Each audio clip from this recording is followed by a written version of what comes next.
Alrighty, well, I wanted to first welcome everyone and thank you for joining us here today. My name is Marshall Baranek, and I'm a sales engineer for the Sage Construction and Real Estate team. We're also joined today with Tony Mary, VP of Sales at ETHOSystems. Between the two of us, we should be able to answer most questions that you have today regarding the Liberty Reports product. And before we get started today, I do have a couple of housekeeping items. If you guys do have questions throughout the presentation today, go ahead and put those into the chat box. Tony's great at interrupting me at the right time to feed those questions in, so please submit those as soon as they come up. But we will reserve some time at the end for questions as well. And also be sure to maximize your screen to take advantage of the full screen viewing that we have here today.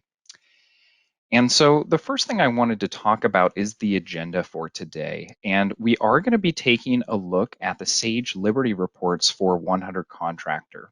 But kind of just to set the stage, we will start by talking about different reporting options for Sage 100 Contractor and talking about where Liberty reports will fit in. We're going to start by taking a look at some of the ways you can be successful using this tool as soon as you install it. We have some pre-built templates that come with the product that I'll be showcasing today that will show how this particular product will enhance your reporting capabilities. But then we're going to take a step deeper and we're going to actually look at the Liberty Reports Designer. And we'll conclude with some resources that are available for you and your company, as well as some time for questions. And so I do like to start off with the question, what is Sage Liberty Reports? Well, first and foremost, Liberty Reports is an add-in for Microsoft Excel. It will be compatible with your version of Sage 100 Contractor, whether you're still on one of the older versions or if you're up to date on the latest. The big advantages that Sage Liberty Reports is going to bring to your company is an intuitive new way to write reports that are high quality and very interactive.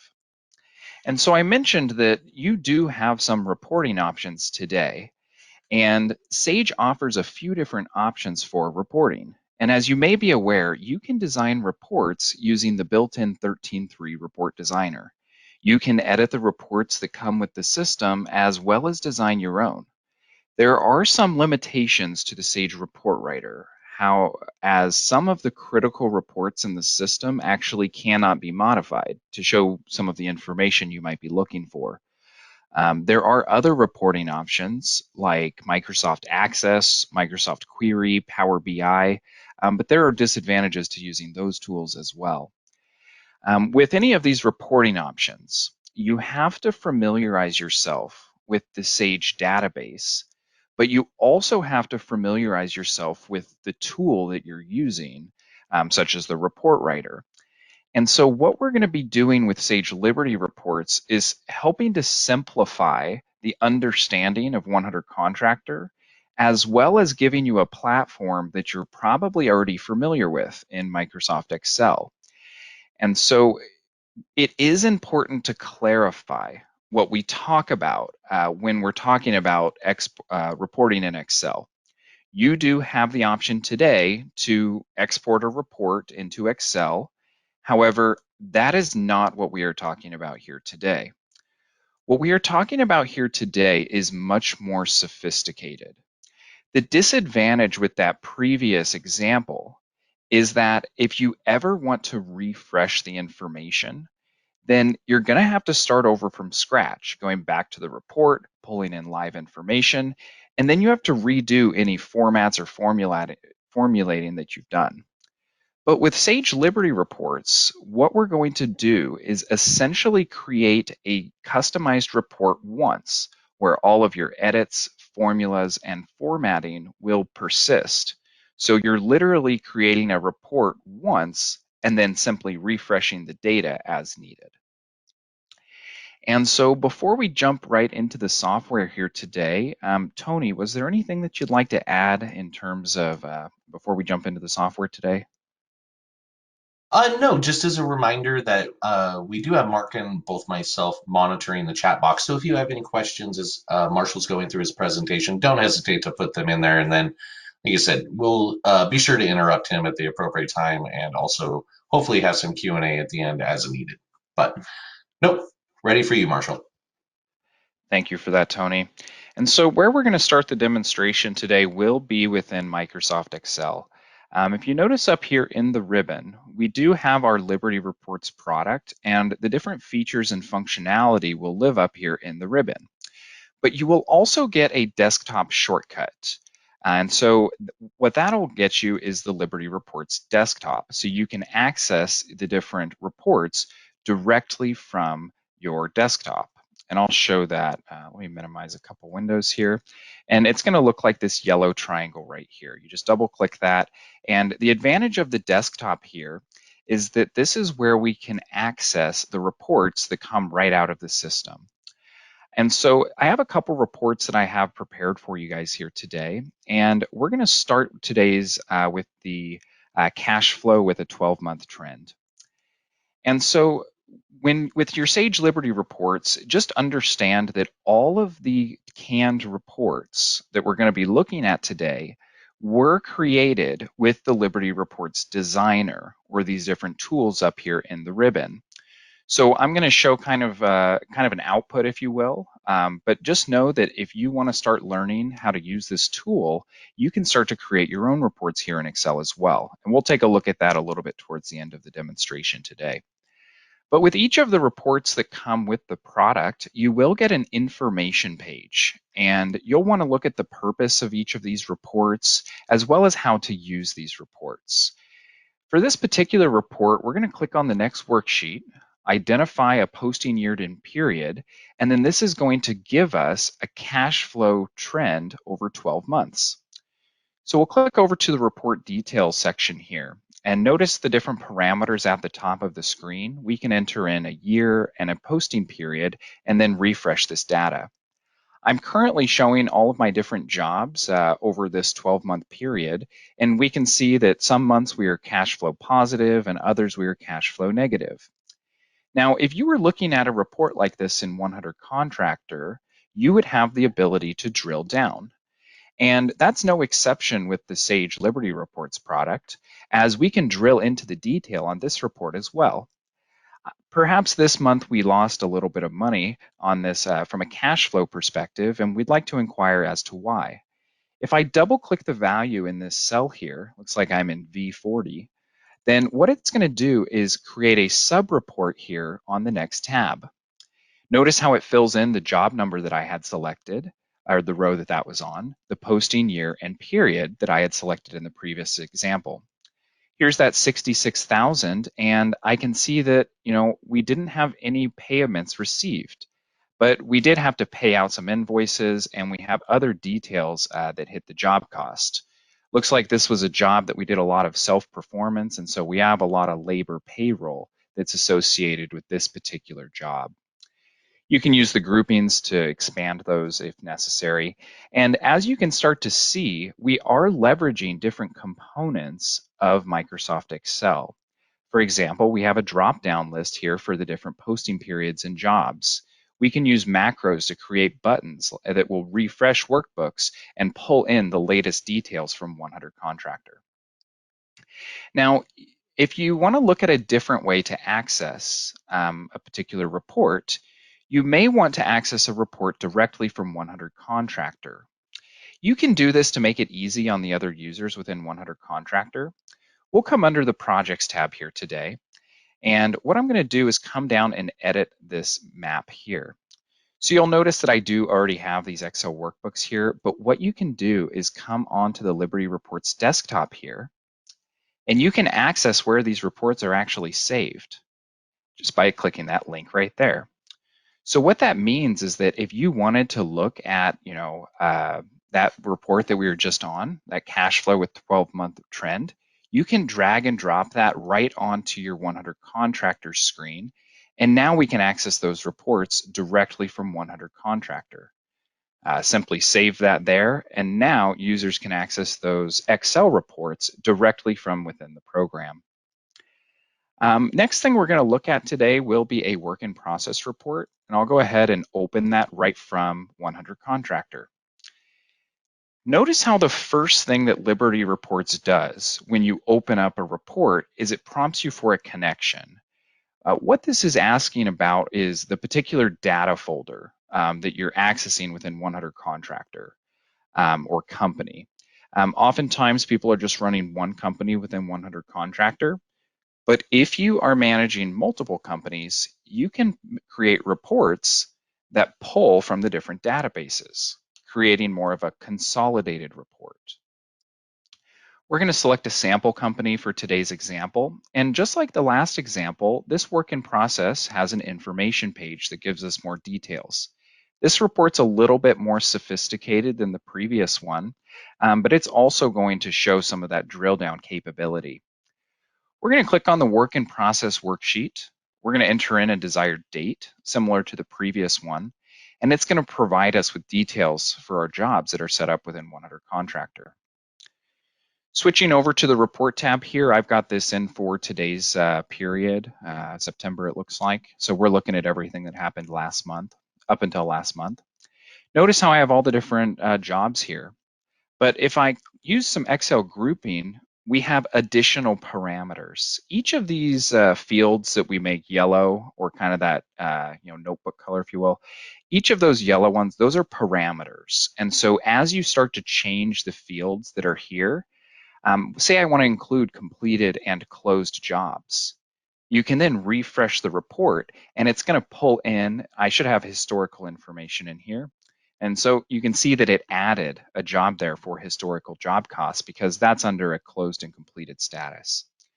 But if you had some that you were just bidding and you only wanted to look at those, you can start to tweak the parameters appropriately. So this report is very similar to a particular report within 100 Contractor, the over-under billings report. And so what I want to do first is jump into 100 Contractor. And what we're going to do is come under Project Management, Job Reports, and come into this Progress Billings report here in the 617. You'll notice that right here, typically for some reports, you do have the ability to modify it. But this particular report, you cannot modify within 100 Contractor. It's a limitation of the database, if you will. But if you come here under the preview section, you'll be able to see one reason why you might want to change this report. Here under the earned column, this earned column is actually a calculation based on other details within 100 Contractor. So what that means is that if you wanted to put in a different number here, you actually don't have that flexibility within 100 Contractor. But with this report, you can drill into the details. So you can see, budget plus change orders and details like that. And Liberty Reports is no exception to the drill down. But we will have the increase in flexibility because when we start to use a sandbox environment like Microsoft Excel, it starts to free us from some of these limitations that we have within 100 Contractor. So we're going to jump back into the work in process report I showed just a moment ago. Notice the contract section. If I wanted to drill into this, it would show me all the approved or pending change orders for this particular report. Excuse me.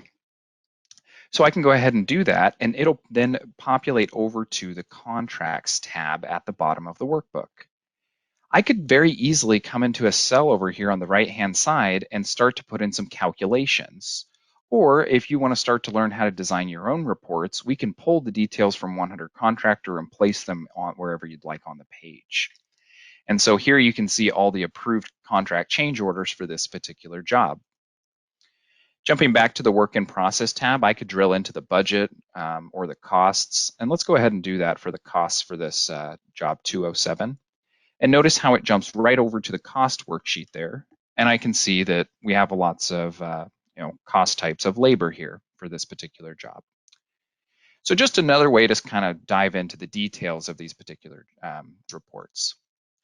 Now this work in process report is good because it gives us kind of that perspective of all of our different jobs, but perhaps you're looking to do some forecasting at the cost code level. Well, then a report that I would want you guys to see if that might be the case would be the job cost forecast by cost code. And so now we're going to drill in a little bit deeper And the first thing it wants us to do here is to type in the desired job number.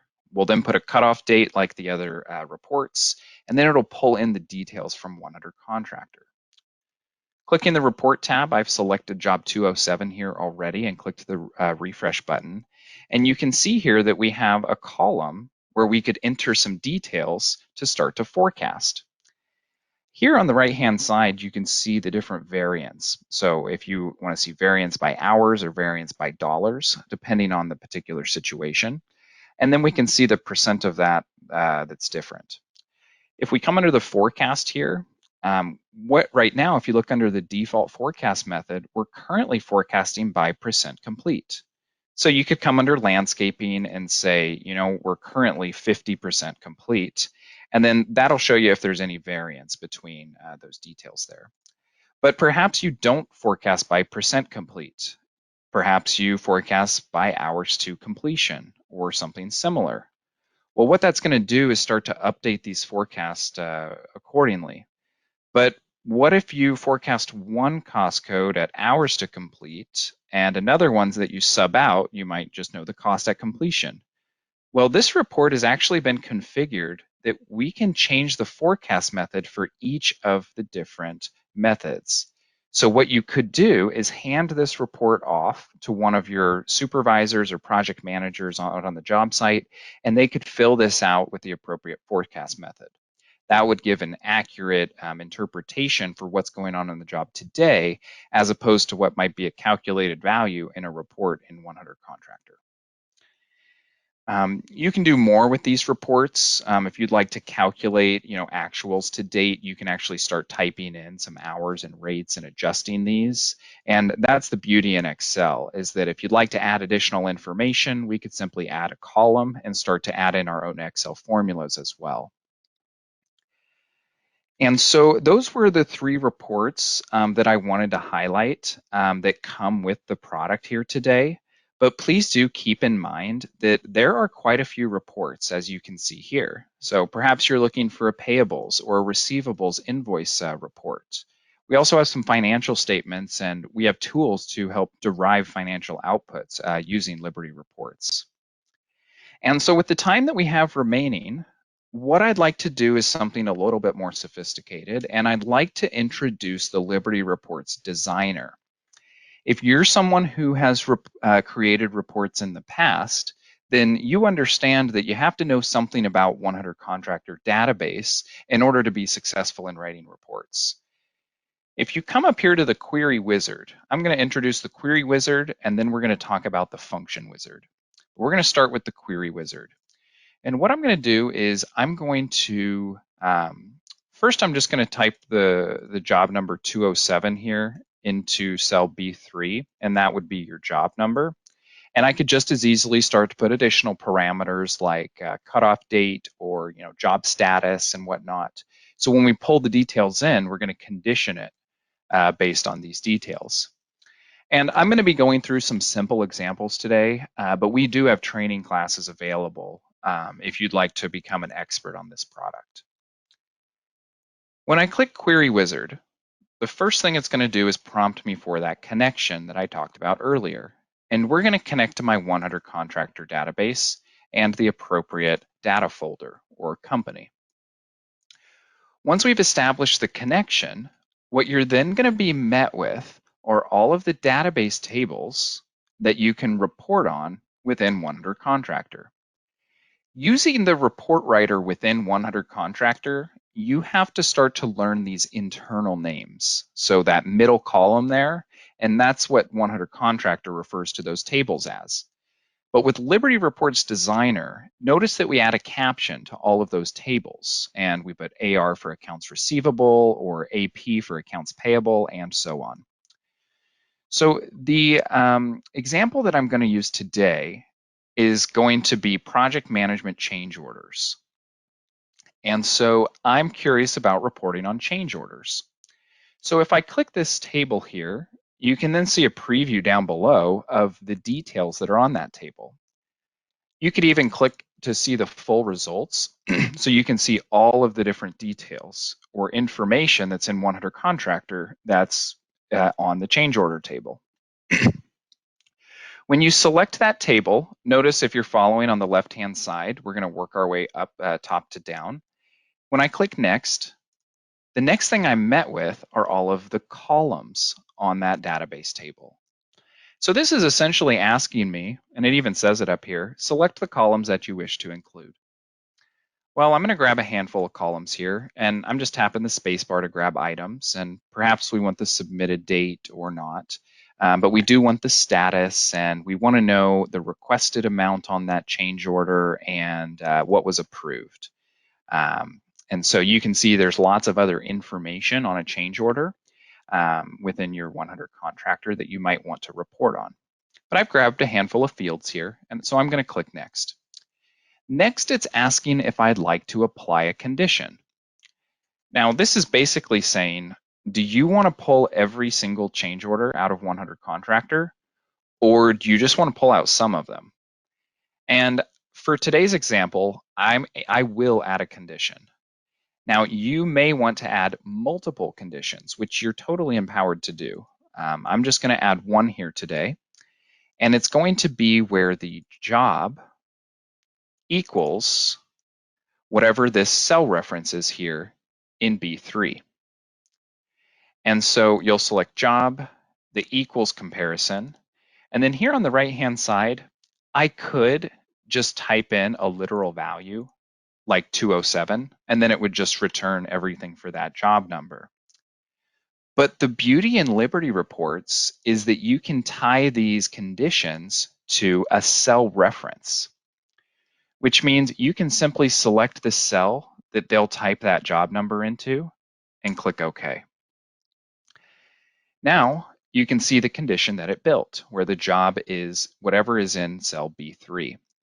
Now, this is where you might add additional conditions, and you can add and or restrictions on these conditions and start to add to really get a sophisticated report.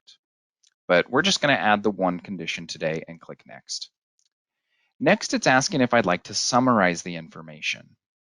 There are reasons that you would want to summarize the detail.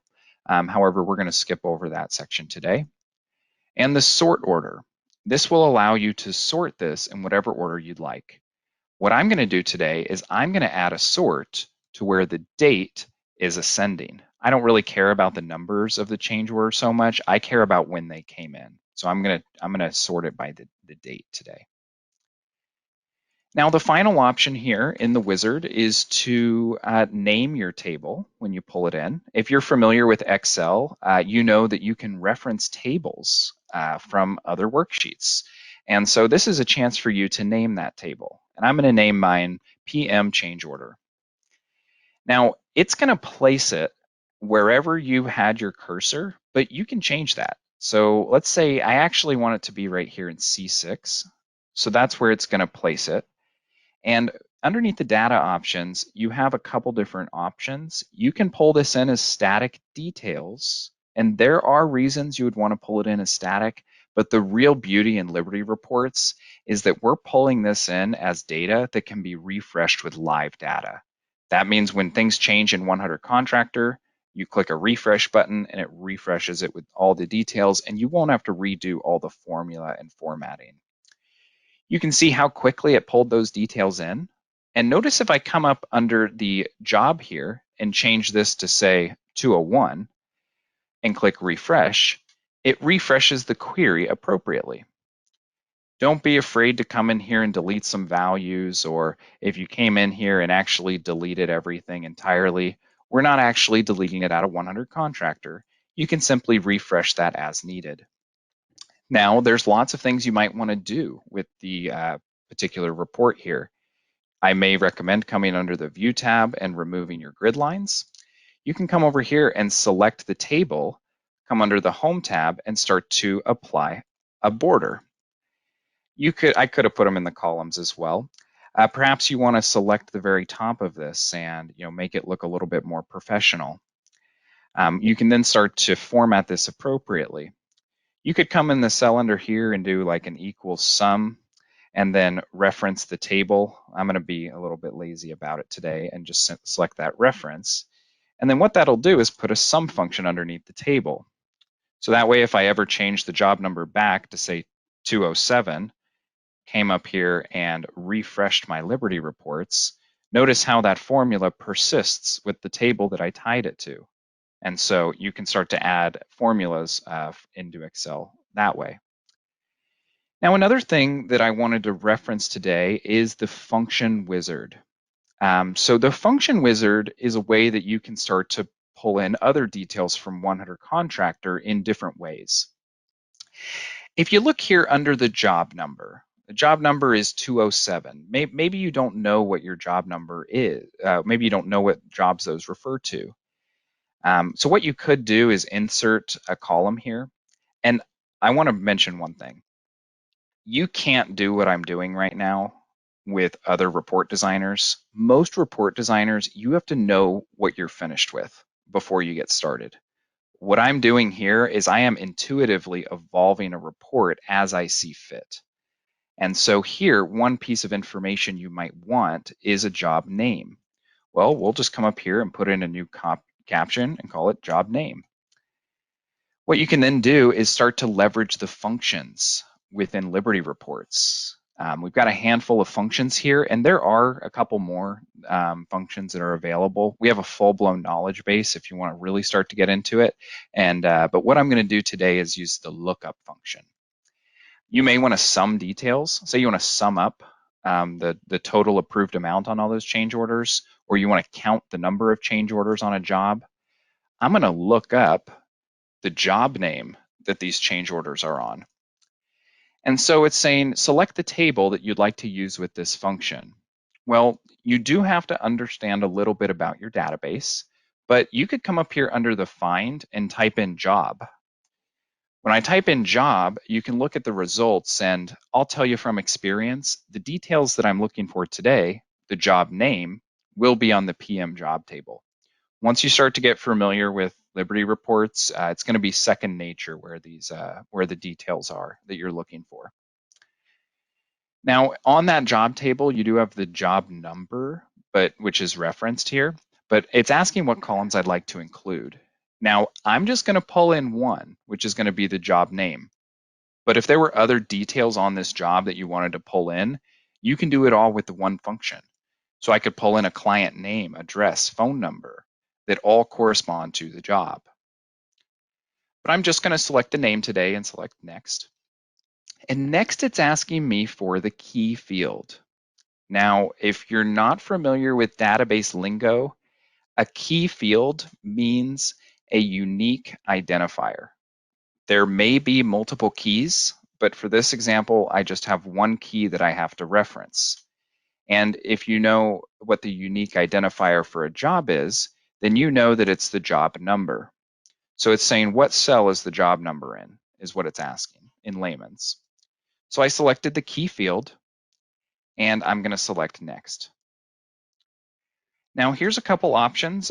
It's asking if it wants to put in the column captions for me, but I already typed in the column caption, so I'm going to uncheck that box. And it asks if I want to fill the formula down for my whole table, which I do, so I'm going to leave that checked. So we'll click Finish here, and notice how it pulls in Chehalem Elementary, which is that job 207. What you can do when you change this is actually a function of Excel. If I right-click my table and come into parameters, it knows that the parameter here in B3 is what controls the table. Excel is kind of smart like that. You can check this box and have it refresh automatically when that cell changes. So what that means is if I come up here and type in 201, the moment I click tab, it'll refresh that report. And notice how the sum still hangs along with that, as well as pulling in the job name for the job that is associated with this number. Now, there's a lot more that we could get into once you start getting into some of the advanced topics within this program. But I hoped that I could at least show you today some of the pre-built templates and whet your appetite a bit for what we can accomplish with the designer module. And so before I jump into the PowerPoint slide for just a couple closing opportunities, Tony, were there any questions or was there anything you'd like to add to what's been presented thus far? Nothing to add on my end, nor have I seen any questions in the general chat box. I don't know if Joni, as the organizer, maybe has received a chat, but no questions up to this point. I'm sure they're just waiting for the discussion portion at the end. Sure. All right. Well, like I mentioned, that's about everything I had to show you guys within the product here today. Again, this add-in for Excel is very powerful. It's very easy to set up and it's very intuitive to learn. Last thing I'll mention before we jump into the PowerPoints is the way that I learned how to use this program the best was trying to reverse engineer the reports that come off this launch pad. And so it kind of gives you a goal, kind of to something to work towards. And so in addition to that, we do also have tutorial exercises here under the Welcome tab. We have training classes as well as a knowledge base that's all accessible right here from the product. And so with that, we'll go ahead and jump back into some slides here today. So bear with me here just a moment. Okay. And so we do have professional services offerings that I want you all to be aware of. If you would like to have a project assessment meeting, perhaps there's a project that you have in mind that you'd like to accomplish. A good example of this is many customers are already managing their business in Excel, and they have some really sophisticated workbooks that they manage their business with. Now, if we could take that workbook for you and connect that to 100 Contractor, then that will alleviate a ton of time that's associated with pulling in up-to-date details. We do also have consulting that is available, and so we can help you understand how to use the product and engage on those projects one-on-one. I wanted to thank you all for your time here today. If you would like more information on Sage Liberty reports or a more personalized demonstration, you can feel free to contact myself or Tony Mary at ETHOSystems.com. You can also take a screenshot of the information on the page today and save that and give us a call at your leisure. We are going to open it up here for questions, and so if you have not already, please do go ahead and submit those into the Q&A section, and we'll be getting to those here shortly.